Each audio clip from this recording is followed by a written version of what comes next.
Alrighty then. It's podcast number 43 of the STONED Roadie Show and action. Yeah, this is a special edition of the STONED Roadie Show, the Thanksgiving edition. And we'd like to start off the STONED Roadie Show today by wishing Gary Rossington a speedy recovery. I saw on Facebook the other day where he had pneumonia, and I called Craig, and Craig said, yeah, he'd heard the same thing. How'd you hear about it, Craig? I think I first heard about it. Johnny said something about it on FakeBook, and yeah, buddy, you get better quick. We're all pulling for you. Yeah, that's a rough thing to have, and right in the middle of the holidays. So we hope he gets better fast. And this special edition of the STONED Roadie Show, we're going to do something we haven't done before. We're going to have a little contest giveaway, and the STONED Roadie himself is going to sign a poster that I sent him. That is a painting of the Hell House. It kind of went viral a few years ago after I painted it, and the original hangs on Joe Crimp's wall. And that particular one right there, there's T-shirts and posters and stickers, but Craig's going to sign that. Yeah, I'll sign it from the STONED Roadie, Craig Reed, and anything else you want me to write on there. Yes. And then I've got I've got a sticker right here that is the same thing. And Gene Odom signed this. So we're going to give that away. And then we had the Return of the Survivors concert at the Polk Theater not too long ago. It was last year, October. And Gene Odom signed this as a stage pass. And so we're going to have 3 separate drawings, right, Craig? Yeah. We're going to have 3 separate drawings, and all you have to do is send me an email to edwg59@gmail.com.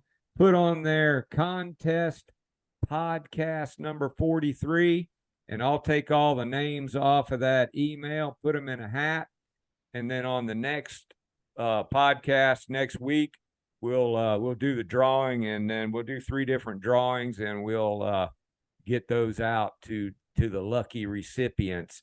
So here it is again. Make sure you put podcast 43 on there, contest podcast 43.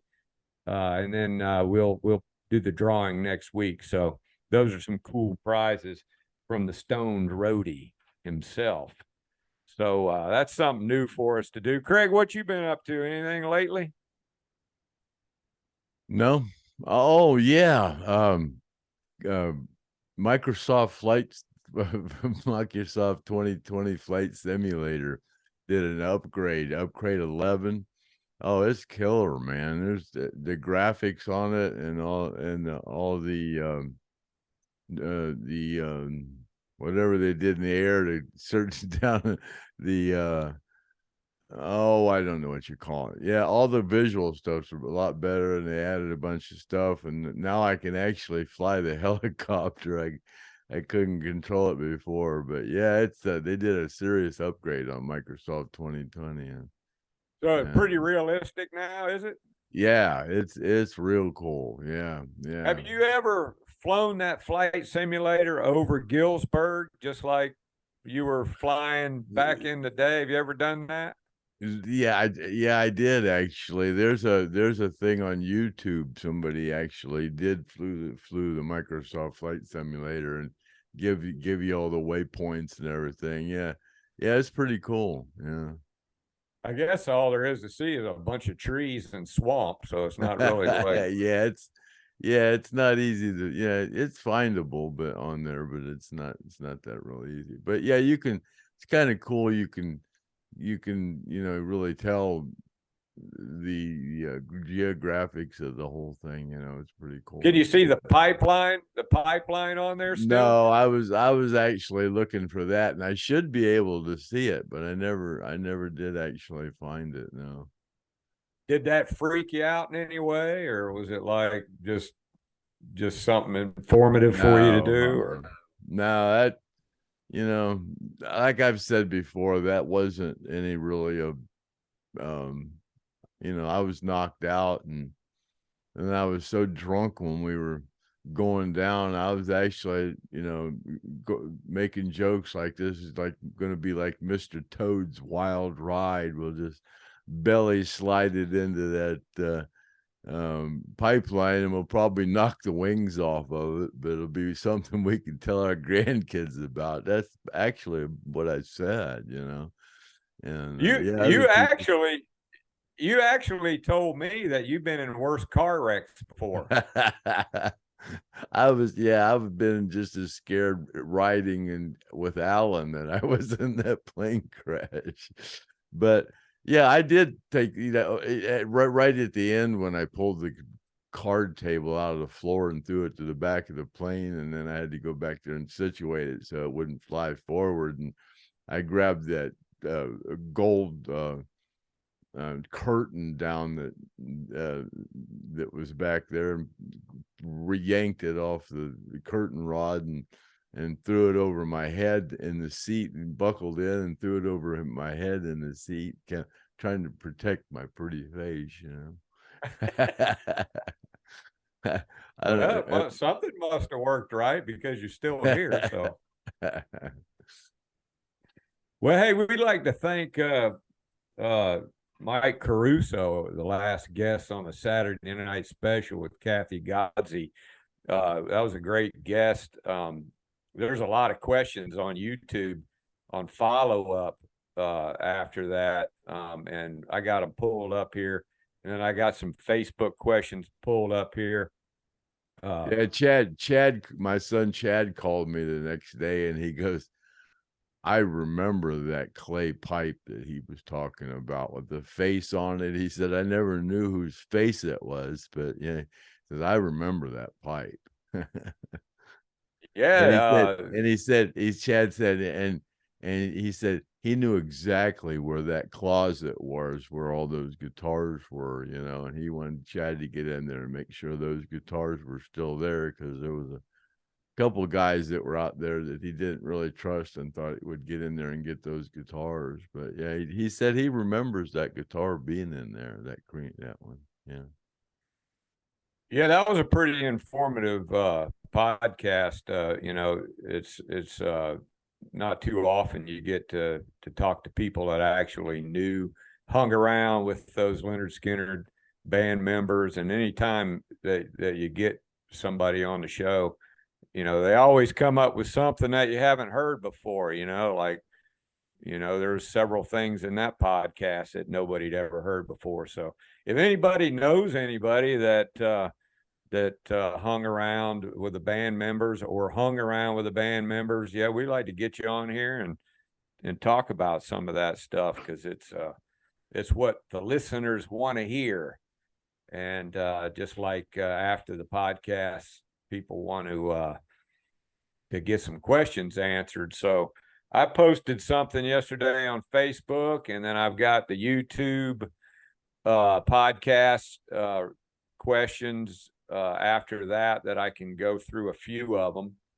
And then, like I said, you guys make sure you get those emails to me, and we'll give those items away in a contest. So that being said, you want to jump right into some questions, Craig? Yeah, let's roll with it. Being how we were talking about Caruso in that last podcast, number 42, there's a fella on here, Ronnie 5129.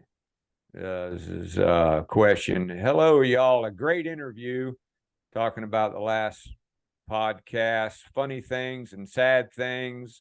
Have a question for whoever can reply. During the tribute tour, they would wheel Alan on the stage and he would say a few things. During this time, Skynyrd was endorsing a deal called Operation Stand Up or something of this nature. It had to do with people in wheelchairs. It was on flyers and other sorts of things after Alan passed away.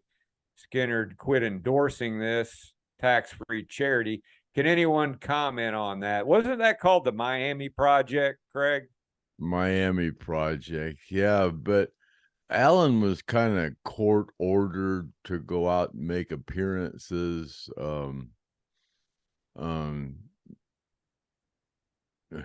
You know, for I guess I don't know the exact reason for the court order, but he was court ordered to go out and make appearances and kind of as a lesson to people who end up in that situation. Yeah, I guess it was from that last accident that he was in where the girl got killed.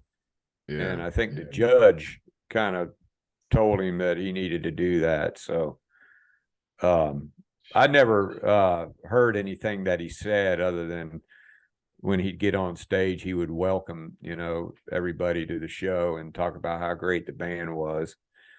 But yeah, I did hear about that. Okay, we got another question here.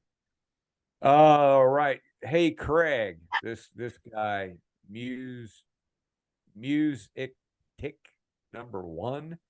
Hey, Craig, what is the thing that Gary Rossington puts at the end of the fret on his SG when playing slide? That's been covered before, but we'll go ahead and let Craig answer that again. It's a piece of 12 gauge green electrical wire, solid copper center core, green 12 gauge electrical wire.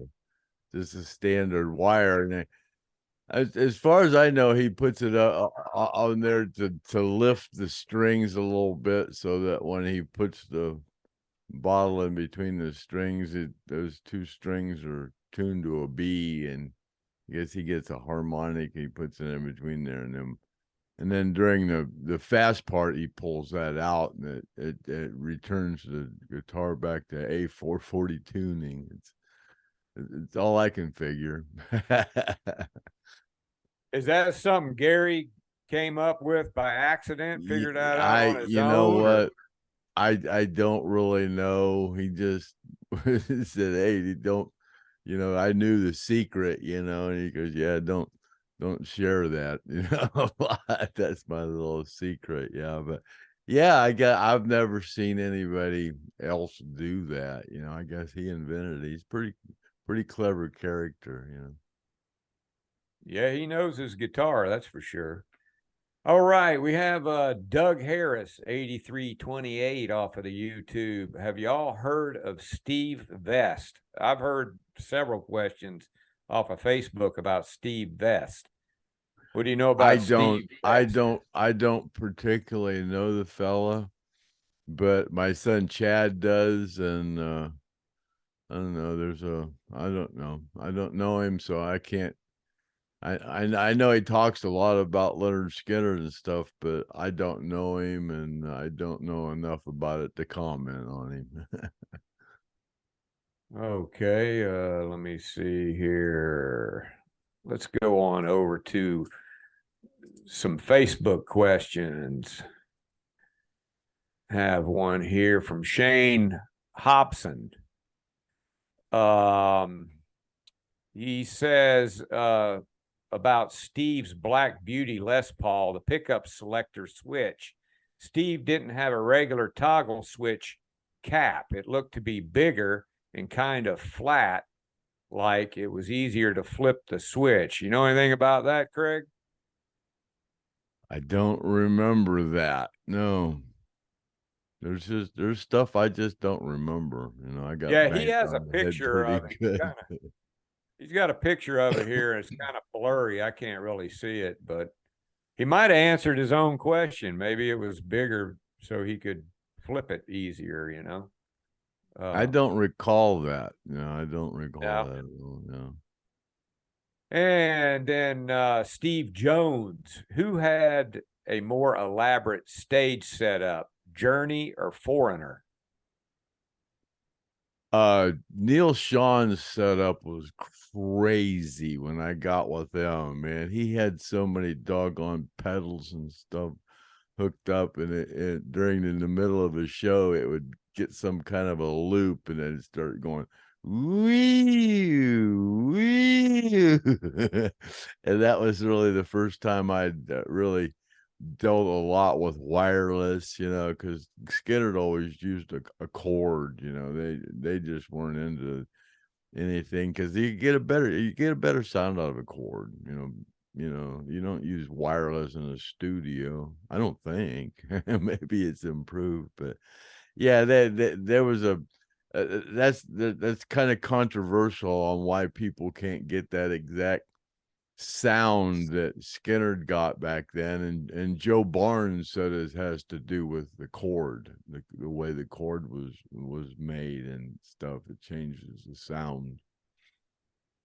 How was Neil Sean working with? Was he like a picky kind of a guy? Was he a cool Not guy? at Was all. he like Not at all. Those guys were really great. Greg Raleigh and Neil and Ross Valerie and Steve Perry. They were all great. Steve Smith, the drummer. They were all great. They were yeah. they were my little family there for a year. They were all real cool. Me and Greg Raleigh used to run around in Hollywood. Me and Greg and Scotty Ross, we'd ride around in Greg's Rolls Royce and go up to the Troubadour and stuff and just walk right in. Yeah, that was real cool.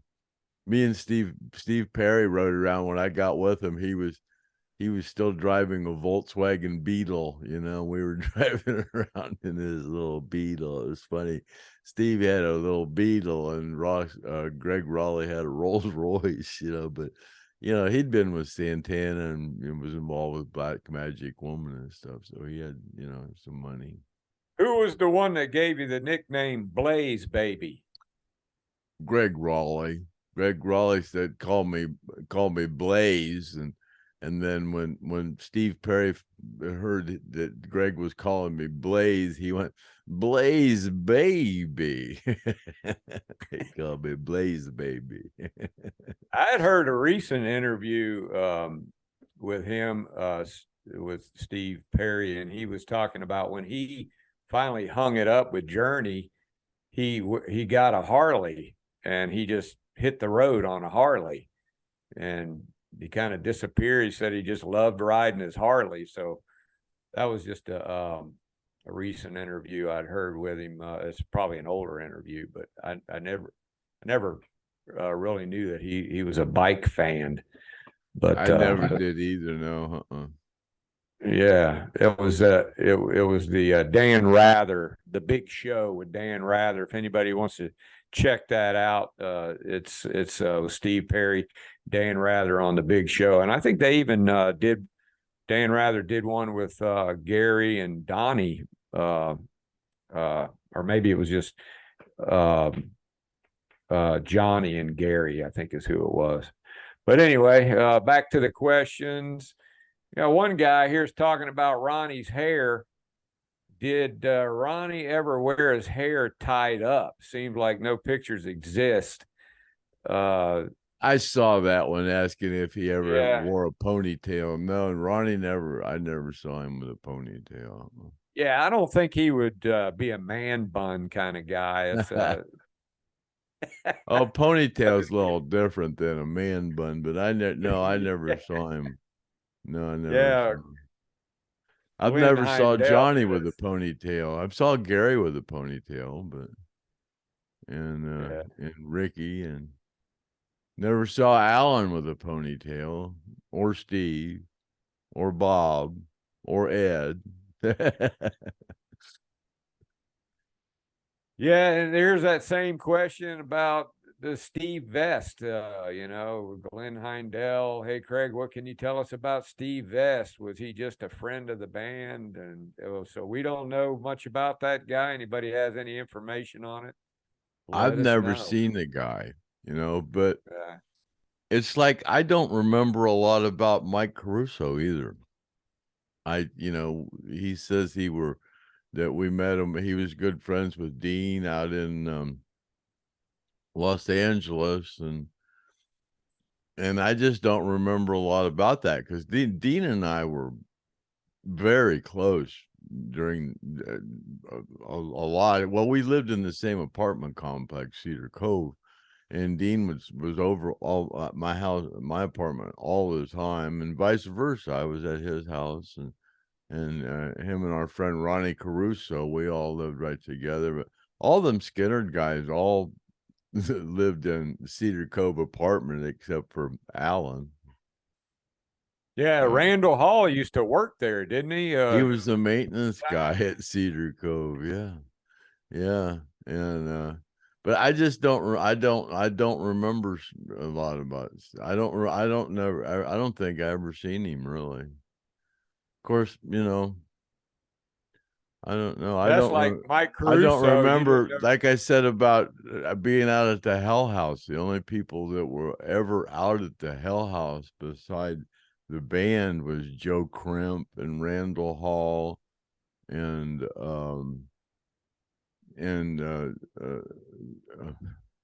Jeff Carlisi, and that was about it. Yeah, that was a lot out there while the band was rehearsing. Those are the only people I ever seen out there. Yeah, I remember I saw a picture of Carlisi out and there's a picture of him at the Hell House, and I asked Randall Hall, I said, "Is that you?" And he goes, "No, that's not me. That's Carlisi."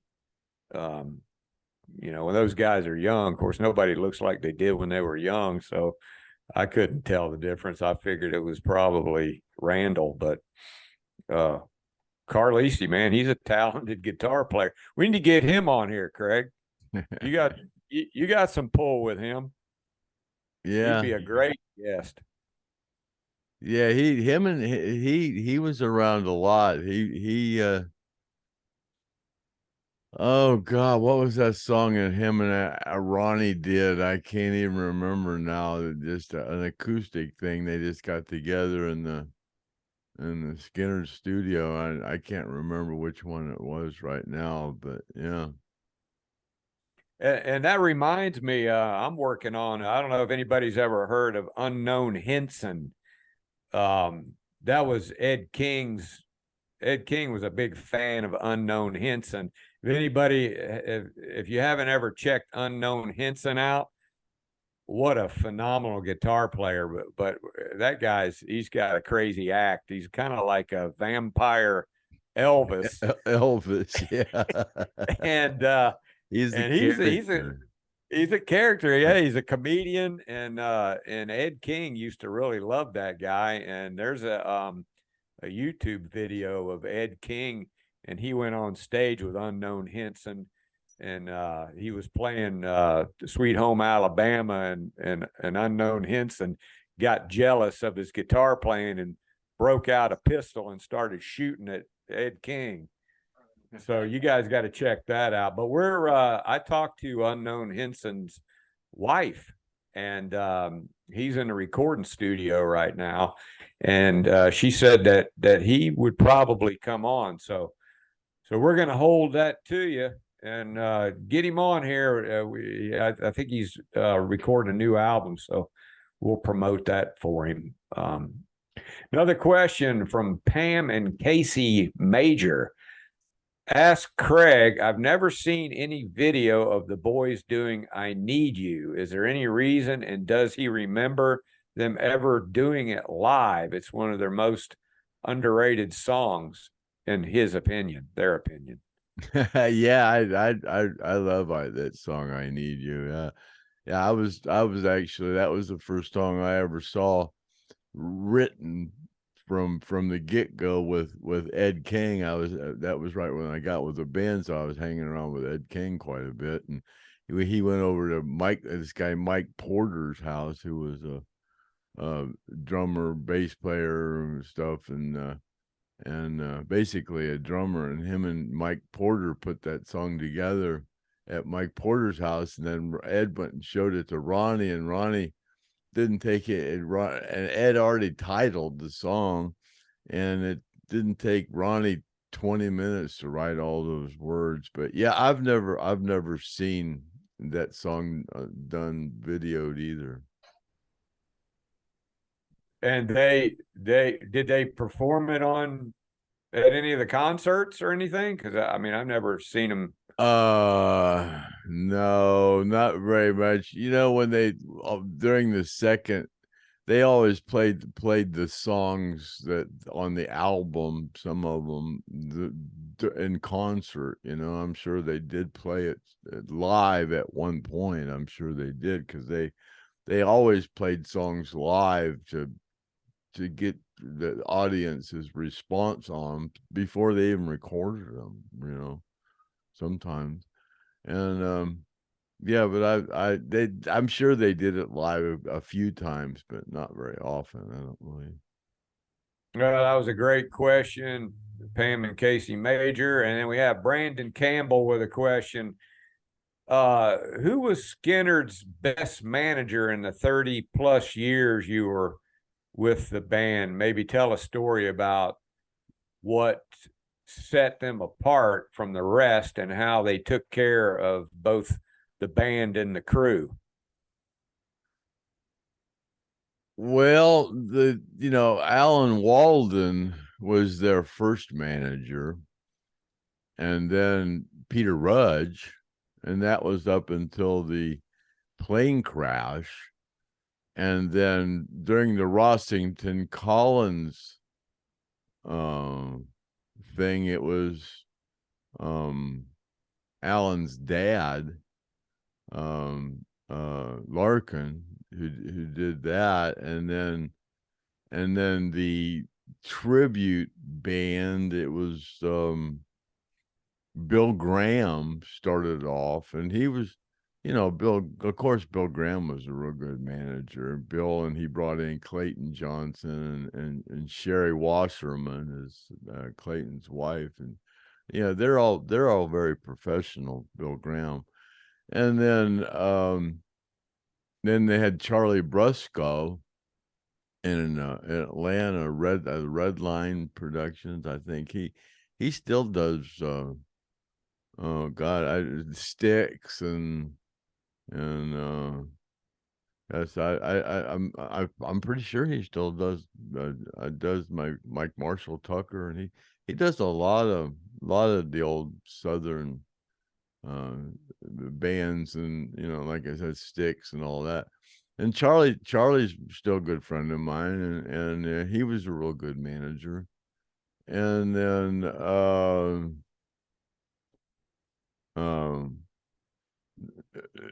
as far as I'm concerned, their current manager wouldn't even make the list. That guy, he's treated me like a piece of shit from the get-go. I don't know what his problem is with me, but yeah, I don't have a lot of respect for him at all. Yeah, he's a guy. He wouldn't even let you come on stage or something. Oh, he tried to have me thrown out of a gig one place, and yeah, he got rid of everybody that had anything to do with Gary. I mean, if you were close to Gary, he wanted you gone. And so Gary stood up for him as much as he could, but finally I just screwed up so bad he couldn't. But that was when I had hepatitis C, and I was taking that medicine, and I was an alcoholic, I was a drug addict, so I was rightfully released, But I think everybody. I mean, you went to rehab with Billy and Leon, and you guys went together. None of the three of us wanted to quit. I mean, Leon said, I didn't want to be a rock star so I could be a choir boy. I ain't no choir boy. I didn't want to be a rock star, be no choir boy. And Billy, he wasn't ready, and I wasn't ready either. I mean, as soon as I went back on the road, I was eating Valium and drinking whiskey and Well, how long were everything. you in the rehab? What was the longest time you spent in rehab? Oh, I was only in there a month, and I told them, yeah, I said, I'm cured, yeah. And whatever. Were those guys in there with you for a month? No, I was here in Akron, Ohio. Yeah, I had to clean up for 30 days and went to the alcohol program. That was hilarious. Those people, that's all they do is drink coffee and smoke cigarettes, I mean, and the guy, an addiction guy, is telling me how I'm addicted to alcohol, and he can't wait to get out of there. He can smoke a cigarette. All them people do is smoke cigarettes. They quit drinking, and all they do is smoke cigarettes and drink coffee. And you go to those AA meetings, and all these girls are dressed like they're going to a nightclub, and as soon as the meeting's over, they all line up outside sucking their cigarettes and looking like some looking like the alcoholic pieces of shit they are.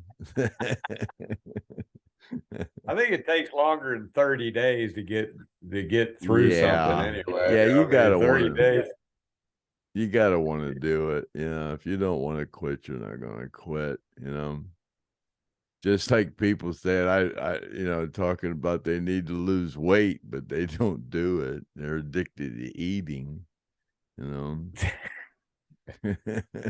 Well, right now, this time of year, I guess that's a bad time to try to lose weight. Thanksgiving and Christmas, but the first of the year, that's when all the diets, the diet craze starts. And Craig can get you on the Stoned Roadie diet if anybody's interested. The first of the year, just look Craig up, and he's got the Stoned Roadie soup, and he's got the tea and everything. So look Craig up. Craig, how many people you think you've saved from being fat? Man, it's crazy. I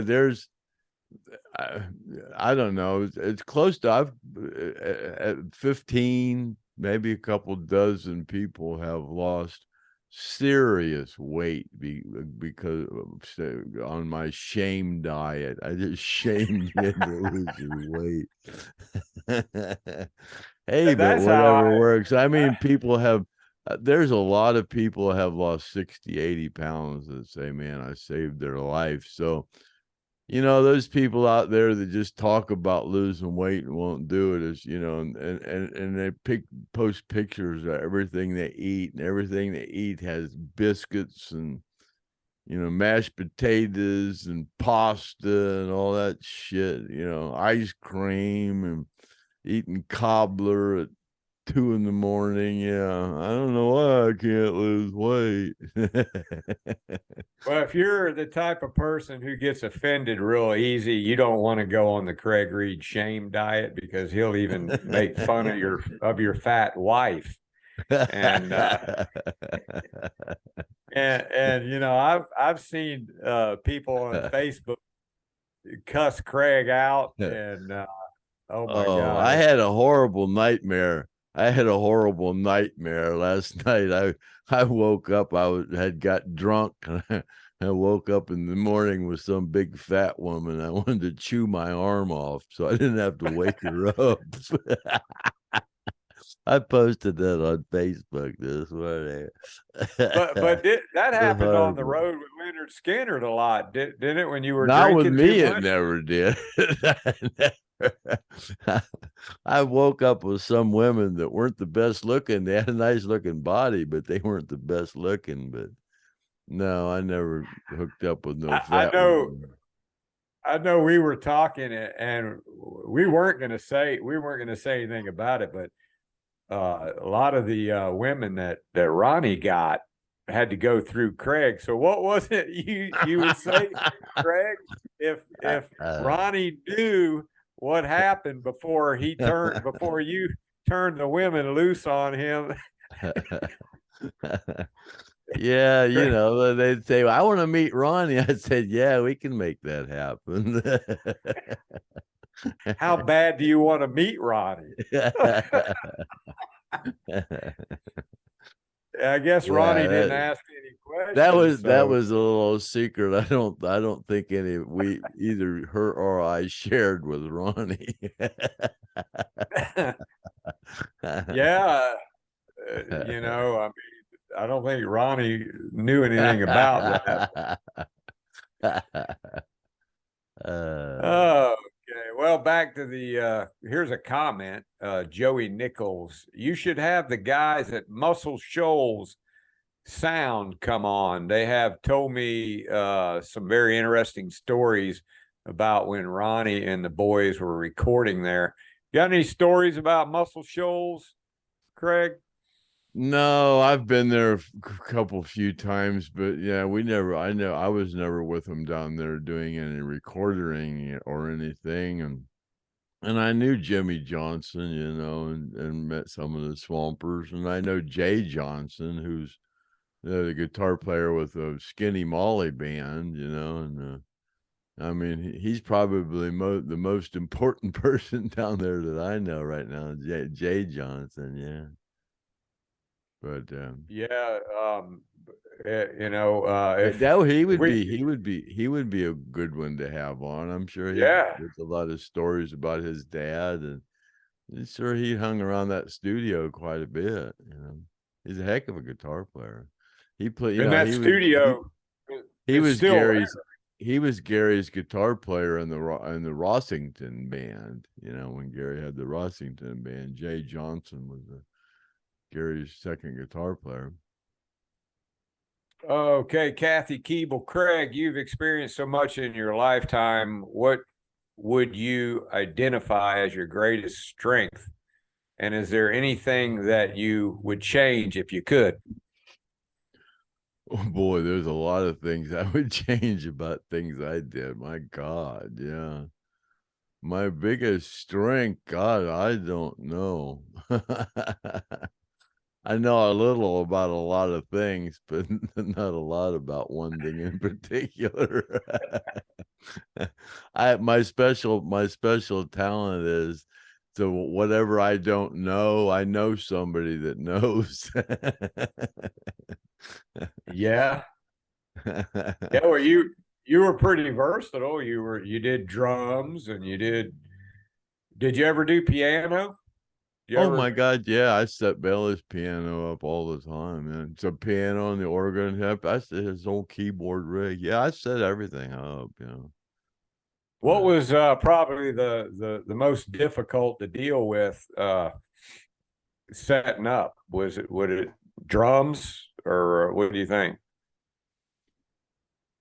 none of it was difficult. I mean, because they were so simple. They didn't. I mean, it was just a speaker bottom and an amplifier and a cord and hooked into the cord into the amp and into the guitar. I mean, it was just basic stuff. I mean, yeah, I would imagine the drums were the most um, hardest to set up. Yeah, they have to be right, perfect. But once you get that down, it's easy. I mean, so So my job was really easy. I mean, a it was normal concert, say a normal concert, what time would you get to the venue and start setting up? Say, I guess they start about 8 o'clock, eight in the evening. So, what time would you have to get there to start setting Oh, up? we get 8 o'clock. Load in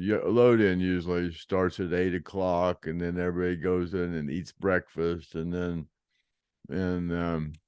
well, not the people, the rigging. As soon as the doors open, the rigging goes in, and then all the rigging stuff, the motors and the chains and the motors all gets hooked up to the ceiling, and then once they get the rigging in, and then the lights.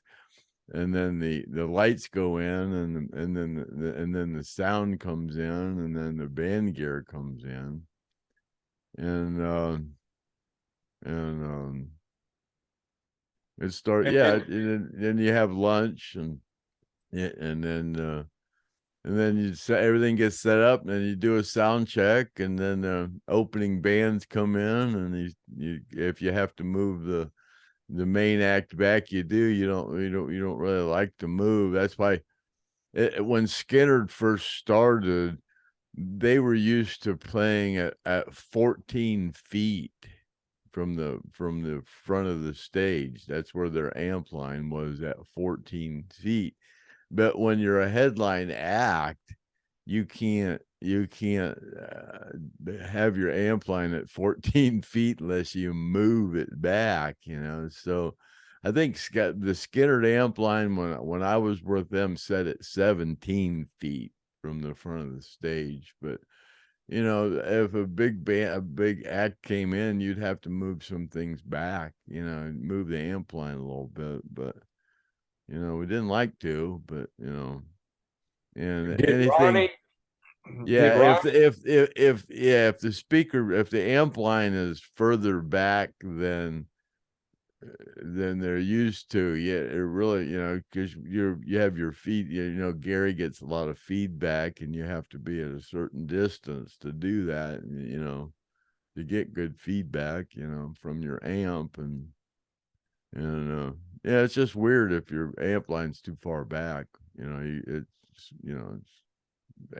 musicians don't like it, but there's some bands that have Rolling Stones and stuff. They have their amp line way back.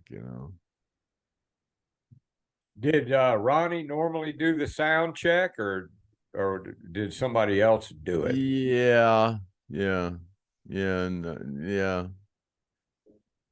He got Because I The whole remember, band, the whole band did a sound check, but a lot of the times Ronnie would be out front during a sound check. He would be out front listening to the band, and while the band were doing a sound check, he'd be out front at the sound. He'd be right at the soundboard. He wanted to hear what it sounded like at the soundboard. okay. Because I remember Joe Crimp telling me that in Lakeland, which was 2 shows before the plane crash, that Steve Gaines and Joe Crimp were out on stage doing the sound check for that particular show. So I imagine later on, Ronnie probably didn't get involved too much with the sound check after. No, like I said, he would go up there and mess with the vocal a little bit and check the monitors and stuff. But yeah, mostly he was out front listening to the band. Okay, let me see here. Here's a pretty good question, and there's no way for me to show this picture. But Rob Tennis, were there ever any other honkettes other than Cassie, Leslie, and JoJo? Was JoJo replaced? Because there's a picture, and it looks like Leon out there on his bass, and looks like there's a girl there that it doesn't look familiar. You've got Cassie and Leslie, but I don't recognize this other girl. Do you ever remember anybody taking JoJo's place? No, it's hard to say who that was. Yeah. So when they didn't have JoJo, was it just Leslie and Cassie? Well, that was only for a few shows. That was just that tribute, the Survivors thing. We only did 4 shows or something. Yeah. They weren't that JoJo wasn't there. I don't know. I don't never remember any other honkat being up there besides original honkats, except for JoJo and Leslie and Cassie. That's the only 3 I ever remember. And nobody ever took their place then, huh? No. Okay, Thomas Snow, he's thanking you for saying hello to his mom. Remember, you said hi to his mom. Oh yeah, yeah. And then he did. I don't think you really ever answered the mirror ball question about I when they did, you started? know what? I did on the Saturday night special. Oh, I did you? covered that. Okay. I said that our first lighting company, um upstaging, and upstaging is the biggest lighting and trucking and company in existence these days, as far as I know. The Corone brothers out of Chicago.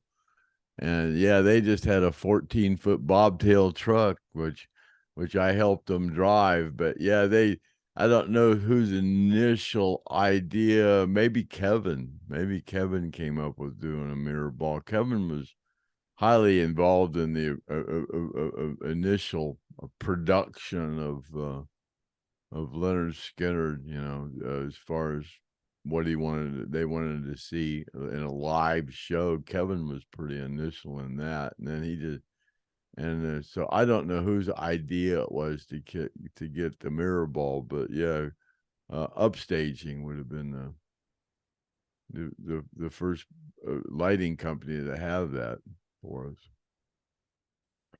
And then Brian Boggs says Craig has mentioned about Gary having horses and a man to take care of them. A picture was posted in the past showing Gary and Artemis with horses. How many of the band members rode horses, and what were some of their other hobbies or interests?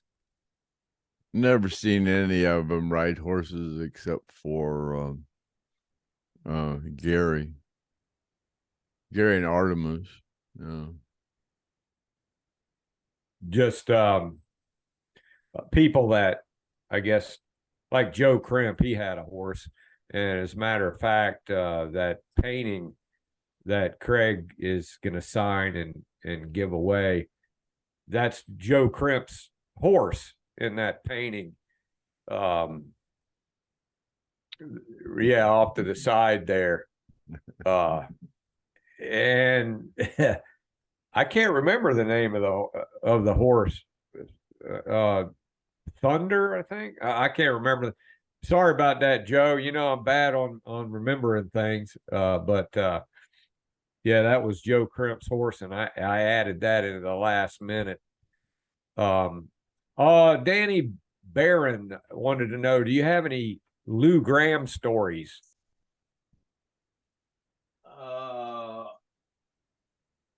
I don't really have any Lou Gramm stories. I was a guitar roadie, I'm sorry. And I didn't have a lot to do with Lou. We were good friends, but I just don't really I never partied with him or anything that I remember. I know there for a while he had a brain tumor and he had to get removed. You remember anything about that? Yeah, that was after I was with him, and yeah, he did a show with the tribute tour. We did a show with him, and it was just as he was getting back on his feet. But yeah, he tried to make a comeback, but I don't know the whole situation. It's just too bad he can't be with, because Foreigner's still out touring, and it's just too bad he can't be with the original band. How about Danny Barron wants to know, do you know any Bon Scott stories? I just know that one when I was with Journey and Bon Scott found out I was had been with Lynyrd Skynyrd, so I guess him and Ronnie had a little drinking contest at one time, so he wanted to get together and have a few with me, and so I don't remember a lot about that evening. I think I had one of those blackouts. Yeah, well, you mix that with the amount of time that's gone by, and I guess it's kind of hard.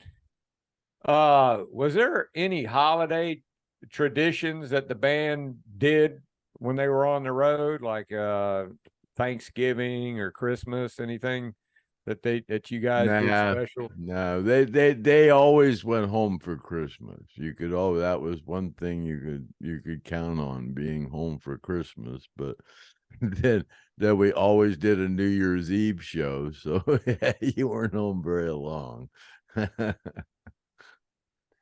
Well, it looks like that's about all the questions there, Craig, and we're right at about an hour. Yeah, cool. So, and I've got an appointment that I got to go to, or we could drag it out a little longer. I'm going to go ahead and put this thing up here again. That's the email.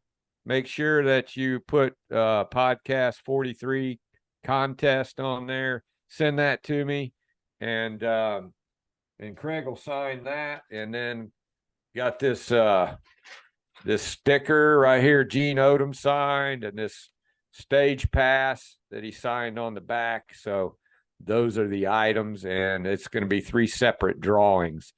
A little interactive thing for the holidays for all the Stoned Roadie shows fans, and we'll probably do that again maybe around Christmas or something, right, Craig? Yeah, and if you're a normal watcher of the Stoned Roadie show, and after we're done here, if you see a like and subscribe button down there at the bottom, I'd like you to hit on that. They say it takes about a year to get to 1,000. We'd like to get to 1,000. I think YouTube raises your algorithm a little bit, and well, if you got your G string out and did a little dance for us, that would bump us right over 1,000. But yeah, we'd like to get up over 1,000 and get our algorithm up so more people can watch the Stoned Roadie show.